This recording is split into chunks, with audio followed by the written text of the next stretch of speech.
अंबा माता की जय. नवरात्र गेले 9 दिवस आपण चाललंय की नवरात्रामध्ये आपण जागरण करतो, पण आज कौटुंबिक जागरण कमी पडतंय.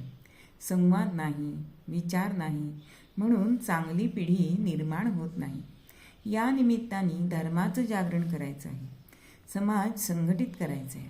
स्त्रियांचा विकास व्हायचा असेल तर स्त्री शक्तीचा जागर ही संकल्पना काय आहे ही समजून घेतली पाहिजे.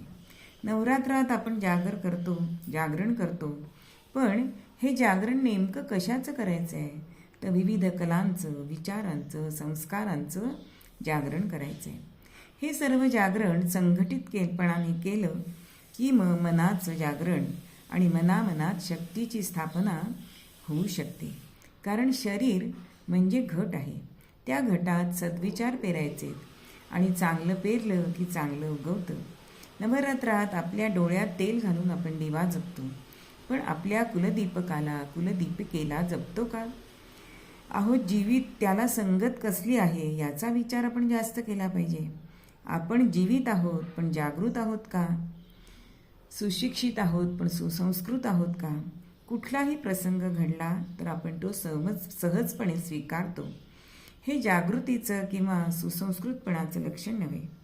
ती घडलेली गोष्ट समाजाला घातक असेल तर तिचा बिमोड संघटन शक्तीने करायचं आहे.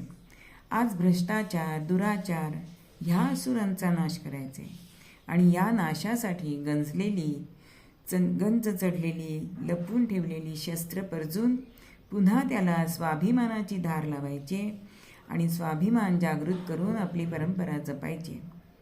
यासाठीच आजची खंडेनवमी. भगवती माता की जय.